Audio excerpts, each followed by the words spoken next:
Well, good morning, everybody. Who would have thought would be here, huh? What I'd like to be able to do, I think, for those of you who have not had a chance to actually read the Holy Father's statement, I'd like to be able to read it to you.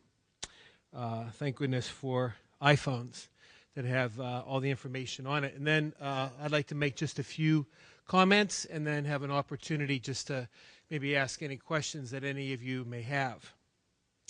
In the statement that was released shortly after noon today in Rome, our Holy Father wrote, "Dear brothers, I have convoked you to this consistory, not only for 3 canonizations, but also to communicate to you a decision of great importance for the life of the Church. After having repeatedly examined my conscience before God, I have come to the certainty that my strengths, due to an advanced age, are no longer suited to an adequate exercise of the Petrine ministry. I am well aware that this ministry, due to its essential spiritual nature, must be carried out not only with words and deeds, but no less with prayer and suffering.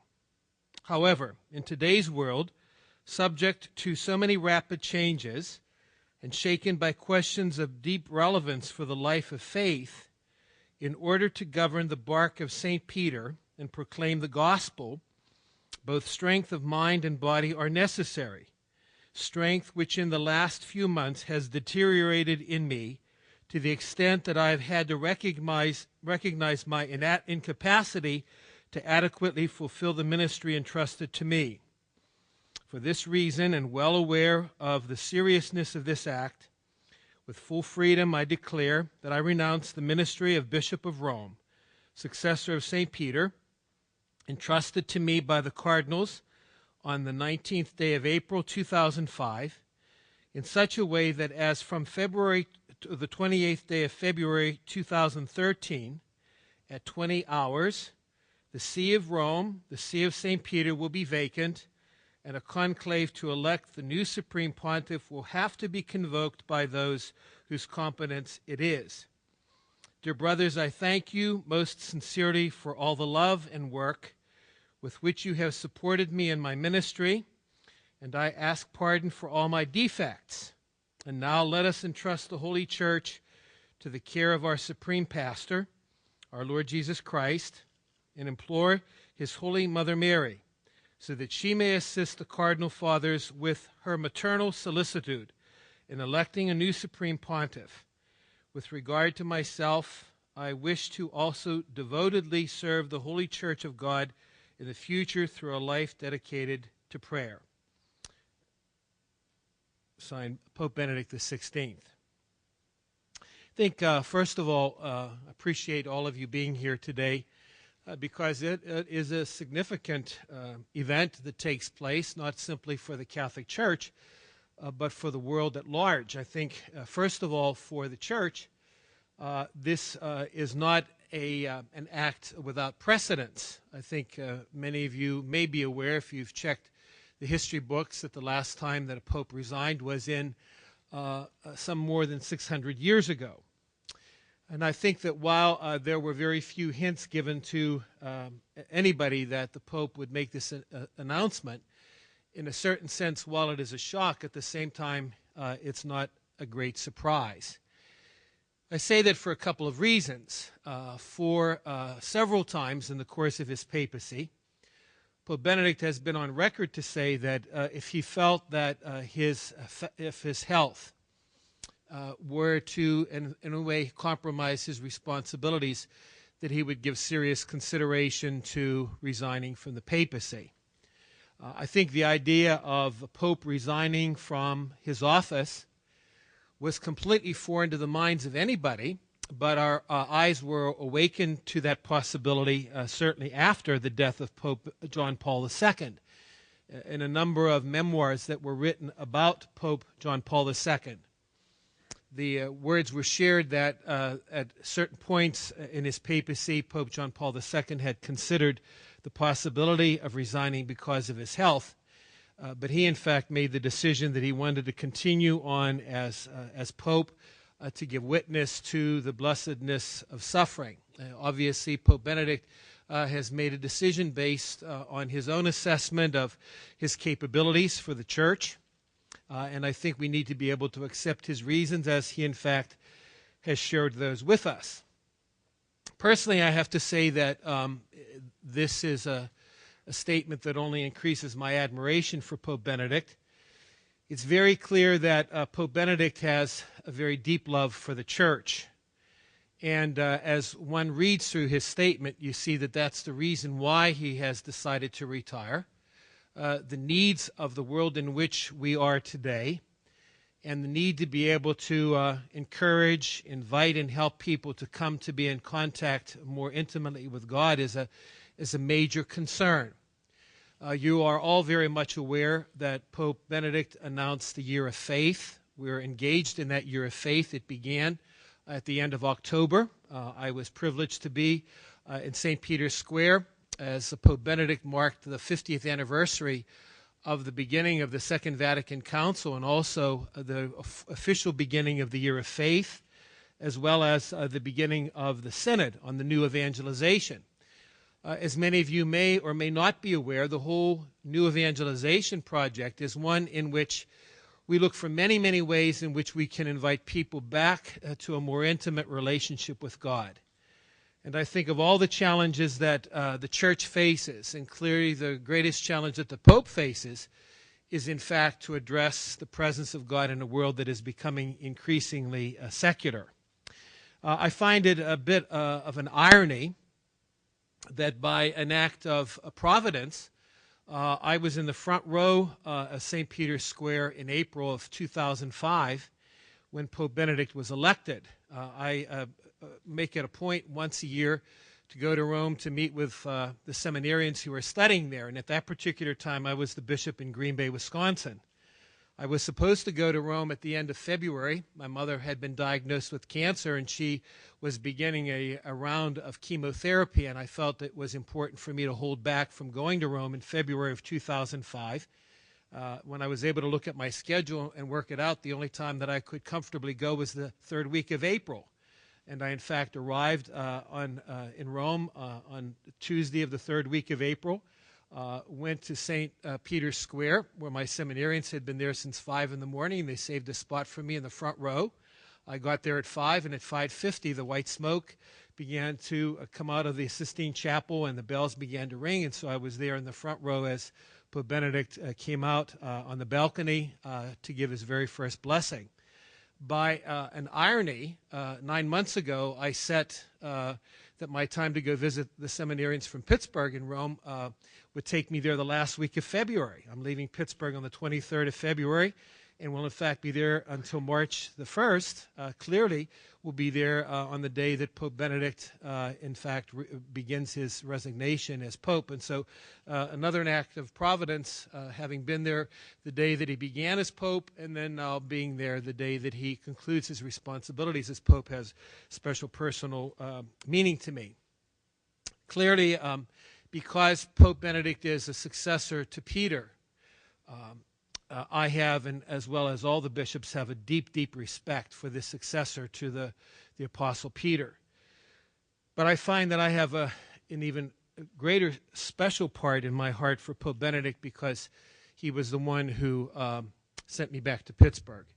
And obviously am so thrilled about this assignment, being back in Pittsburgh now for more than 5 years, but will always hold a special place in my heart for him. The last time that I had a chance to speak with Pope Benedict was in the third week of October. As many of you are aware, I led a pilgrimage of 170 people from our diocese to Italy. We were in St. Peter's Square, as I've already mentioned, for the Mass that marked the 50th anniversary of the Second Vatican Council. But the day before, we were there in audience with the Holy Father. And as is the custom, any bishop who is present at the audience has an opportunity to meet with the Holy Father very briefly and to speak with him. And when I met with him then, I wished him well, hoped that his health would in fact be strong, told him that I would be praying with him, and assured him of the prayers of the Church of Pittsburgh, especially as we continue to embark on the Year of Faith. And as he always is, he was extremely cordial in his response. I do have to note personally that when the Holy Father did in fact celebrate that opening Mass, it was clear that his body was wearing down. He had to have people on either side of him to take him from his chair to the altar, although what is very, very clear up to this time, his mind continues to remain very sharp. And so just with those opening comments from the letter that the Holy Father himself wrote to announce his resignation, and with my own personal comments, I open to any questions that you may have. If you could, when I recognize you, just say your name and what news organization you're representing. Please. Walt from KQV, thanks. In the 5 years that the Pope has been in office, what are the highlights you feel in terms of him bringing people closer to God? Well, I think just to be a little clear, I think it's almost 8 years, because it'll be 8 years in April that he's been the Holy Father. I think, first of all, he's a man whose personality is clearly very, very different than Pope John Paul II. You know, Pope John Paul II was a man who was able very comfortably to come on the stage of the world and, had a very easy time of being with people. I think Pope Benedict, as most people would be able to observe, was a very shy man. He's a theologian and served so well as the prefect for the Congregation of the Faith. I would have to say that, the thing that I appreciated most about what Pope Benedict contributed was a smooth transition from a very popular pope, the many documents that he wrote, the encyclical letters that he wrote, the instructions that he'd written were very applicable. And I think that, if there was one important issue that he presented before all of us, was the issue of relativism, of seeing the secularism trying to drown out the voice of faith. And I think more than any other effort in his papacy, I think that was the issue that not only concerned the Pope, but one in which he called so many people to work with him so that the voice of faith, the voice of God's presence could be proclaimed loudly all throughout the world. So I would have to say that would be his strongest legacy from my perspective. Please. Caitlin Riley with the Pittsburgh Post-Gazette. Caitlin, thanks. Can you give us a sense of how the Pittsburgh Diocese will recognize this unusual event, not the death of a pope, but the resignation, and how we will mark that here? Okay, the question was, in what way will the Diocese of Pittsburgh observe this resignation? I think the first thing that I'm going to be calling forth from our people is a spirit of prayer for two reasons. First of all, to thank God for the blessing of the papacy, and especially the blessing that Pope Benedict has been to us as a leader. But second of all, to ask people to remember in a very special way the College of Cardinals, who will be called to Rome after the 28th of February to come first in prayer and then to enter the Sistine Chapel to cast their votes for who the next pope will be. There will be an awful lot of speculation from many, many quarters of the world about, well, who might be elected. I think that what is most crucial about all of this is that we're not dealing with a political reality here, but one of great spiritual dimension. And certainly the reason why the conclave is preceded by a time of intense prayer of all the cardinals who will be voting for the Pope, and I believe that the number today is 118 cardinals who will be electing the new Pope, is that they do enter into prayer, and that the election in the end will be in fact a response to the voice of the Holy Spirit working with the cardinals who will be gathered together in the Sistine Chapel. I make that point deliberately because, you take a look at certainly the last two conclaves, the last two elections. I'm not sure that people would have predicted, especially the election of a non-Italian, first with Karol Wojtyła coming from Krakow, Poland, to be elected as the Pope. And I think the same thing could certainly be said about Cardinal Ratzinger being elected, also a non-Italian coming from Germany. Please. Dave Bondi from WPXI Channel 11. Dave from WPXI, thanks. What would you like to see in the next Pope? What direction would you like the Church to continue the path they're on now? Or Well, obviously my hope is that we're going to have a Pope who once again is in love with the Church, and I think that that would be something we just automatically presume. And I think certainly a man who is bold, courageous, is able to defend the faith, be able to address the issues of the day from a perspective of what the church believes in terms of our own belief in Jesus Christ. And I think those would be the most important things one could hope for a strong leader in the church. Please. Hi, I'm Jasmine. I work for the Pittsburgh Tribune Review. Is it Jasmine? Yes. Okay, from Tribune Review. Just Thanks. curious how you found out today of the news. Well, to tell you the truth, I was getting ready to go over to chapel because we have a morning prayer and mass, and I was a celebrant today, so I like to get over to the chapel pretty early. And as I was just getting ready to leave at 6, breaking news on one of our local news stations said, we just heard from CNN that Pope Benedict XVI has resigned. So I immediately hit my clicker to bring CNN on, and sure enough, they were speaking about it. I wasn't sure whether or not it was confirmed or not. And they indicated that there would be a statement forthcoming from the Vatican within the next 20 minutes, but I couldn't wait for what the announcement was going to be. I went over to the chapel, did morning prayer, had mass, came back and immediately called Father Langman. I said, now, is it really true? Has it been confirmed? And he, in fact, did indicate that it was. So that's how I found out. And I think, honestly, too, when you take a look at it, Cardinal Wuerl was on one of our local radio stations this morning, and he confirmed the fact that as a cardinal, he didn't know it was going to happen. I've since seen the news conference of Cardinal Dolan from New York, and said that he was shocked by the announcement as well, too. So I think there were very, very, very few people who would have known that this was coming, and I think rightly so, because this kind of piece of information could easily have been the subject of a leak, and thank goodness it wasn't. It came from the one from whom it needed to come, from the Pope himself. Yes. Craig, thanks. There will be a bit of a Pittsburgh connection in the conclave. In addition to Cardinal Wuerl, Daniel DiNardo, Right. and I believe Sean O'Malley, Right. Justin Rigoli from Philadelphia. Well, Cardinal Rigoli wouldn't be a Pittsburgh connection, but we've got the three, that we have the three cardinals who have roots in Pittsburgh. Cardinal Wuerl, obviously, from the Archdiocese of Washington, Cardinal DiNardo from Galveston, Houston, and Cardinal O'Malley from the Archdiocese of Boston. I think, obviously, that's been unprecedented, I think, in past conclaves that we would have that kind of a representation of Pittsburgh roots that are there. And I think that certainly indicates, as you see directly across the hall, Pittsburgh has been rather blessed over the course of the years that we've had 7 cardinals that have come from Pittsburgh, either from former bishops or former native sons or a combination of both.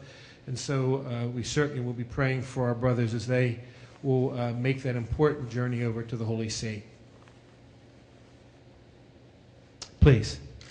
Caitlin again from the Post-Gazette. Though this is not unprecedented, it certainly hasn't happened in a while. And what do you think will be the role of a former pope who is still living and watching as whoever comes next takes the reins? What will his role be now? Okay, Caitlin asked what will be the role of a former pope. Well, I think, first of all, what we know is that he is giving up all of his responsibilities and all of his power as pope. And given the nature of Pope Benedict, I'm sure that he's going to have a very low profile. What we do know is that he concludes his responsibilities at 8 p.m. on the 28th of February, whether or not that will be preceded by some sort of ceremony or mass at St. Peter's. I'll be especially interested since I'll be there. But whatever those decisions are, he does in fact leave the office of Pope at 8 p.m. on February the 28th.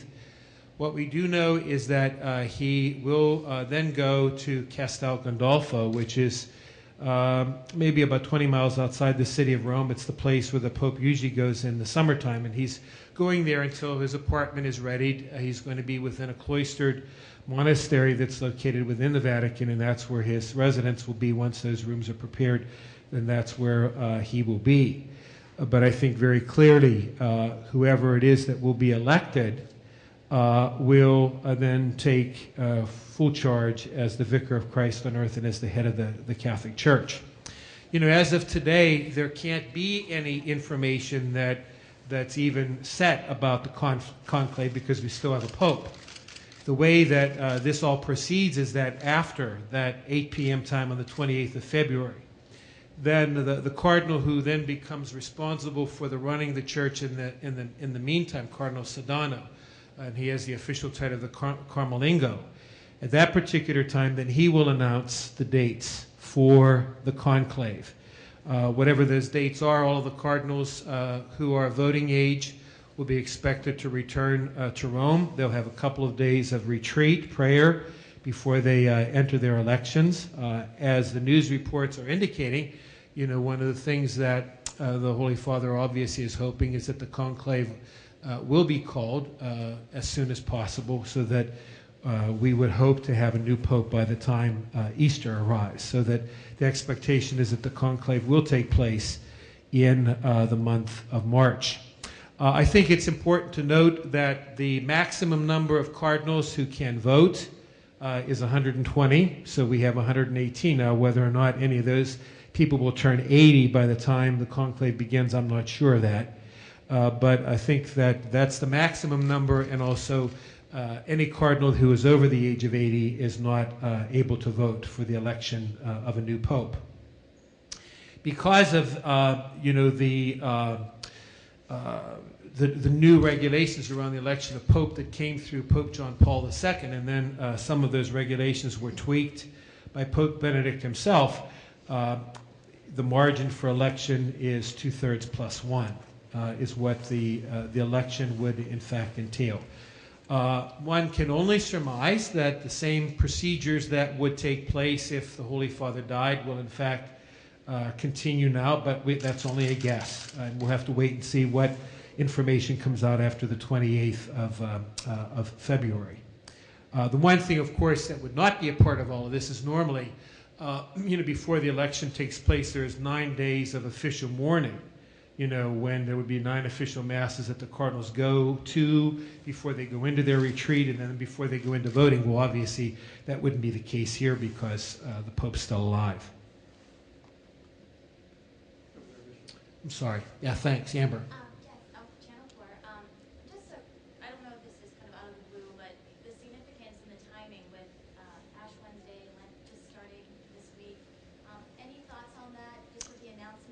Yeah, I think my guess is we'll probably find out later, why the Holy Father decided to do this now. We can only hazard a guess what that might be, and we'll have to wait and see what he will, if he decides to say anything later on why he decided to do it now. I mean, I think we can be pretty comfortable in saying whatever time he decided he was going to do this, it was going to be the significant news that it is today. But we'll have to wait and see what his thoughts were. Can I follow up? Sure, you can, Amber. Thanks. There were a lot of people that we talked to. So many parishioners were surprised. I know you kind of addressed the fact that his health has been ailing, and a lot of parishioners that we talked to talked about that as well. Anything that you can maybe say to the parishioners, the Catholics, the non-Catholics that are watching that are in fact shocked by it, and just the news that is so surprising to them? Well, I think, first of all, for most Catholics, this would be a shocking announcement because that was outside the realm of possibility for people to think that a pope could even resign. And as a matter of fact, when some of that talk emerged during the time of Pope John Paul II, I thought, well, that's simply not something that would or could happen. Well, I learned myself that it could happen. In those memoirs that were written about Pope John Paul II, that he had seriously thought about resigning because of his health and then chose not to do so. And I think it's a matter of going back to the history books and see that it has happened, from time to time that a pope could resign for whatever reason he would see seriously. And obviously, in this case, Pope Benedict saw his declining health as a need to be able to say, well, it's time to put the reins of leading the church as chief shepherd of the church in the hands of somebody else.